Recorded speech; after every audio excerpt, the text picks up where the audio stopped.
এদের আকীদা বড় ভয়ঙ্কর। এরা আপনাকে ওয়াজ শোনায় দিবে আল্লাহকে সর্বশক্তিমান বলা যাবে না।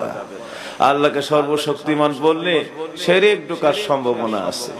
ইন্নাল্লাহা আলা কুল্লি শাইইন কাদির, এর ভিতর আজকে বিষাক্ত বেঈমানি আকীদা ঢুকায় দিয়েছে। আবার আপনাকে বুঝাইয়া দিবে নবী একটা সাংবাদিক মাত্র। এর সঙ্গে যে সবচাইতে বড় কটূক্তি বেয়াদবি করেছে যে বর্তমান সময়ের সাংবাদিকরা তারা এখন বড় চ্যালেঞ্জের উপরে কাজ করে, এই জন্য নবী সাংবাদিকের চাইতে এখন সাংবাদিকদের দাম আরো বেশি। নাউযুবিল্লাহ মিন যালিক। আস্তাগফিরুল্লাহ আস্তাগফিরুল্লাহ আল্লাযী লা ইলাহা ইল্লা হুয়াল হাইয়ুল কাইয়্যুম ওয়া আতুবু ইলাইহি।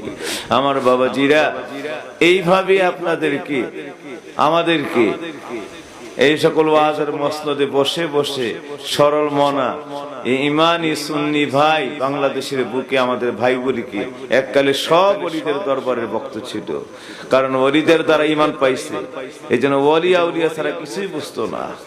আজকে এই সকল ওলির দরবারে গিয়ে দোয়া করাটাও শিরক বানায় দিয়েছে, বেদাত বানায় দিয়েছে। মাজার পূজারি বলে আখ্যায়িত করে মানুষগুলিকে এই জায়গা থেকে দূরে সরায় নিয়ে যাচ্ছে, আকীদাকে দূরে সরায় নিয়ে যাচ্ছে। ফজিলতের কাজগুলি থেকে মানুষকে বঞ্চিত করা হচ্ছে। জিকির আজকার এইগুলি যা আছে এগুলো এখন বিদআত বলে ফতোয়া দেওয়া হচ্ছে।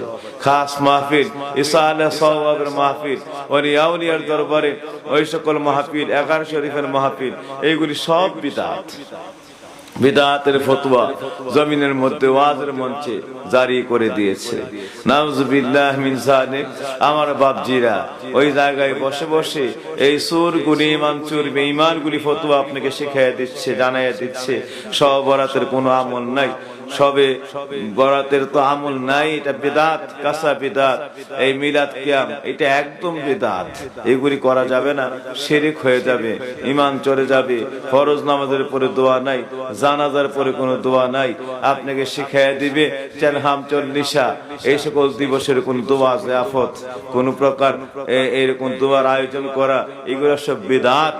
করলে হ্যাঁ, ওই মাইয়ের যদি জাহান্নামে বানাই দিতে চান করতে পারেন। কি একটা কথা ঢুকায়, ওই মুর্দার সব তো নাই, মুর্দারকে যদি জাহান্নামে বানাই দিতে চান তাহলে করতে পারেন।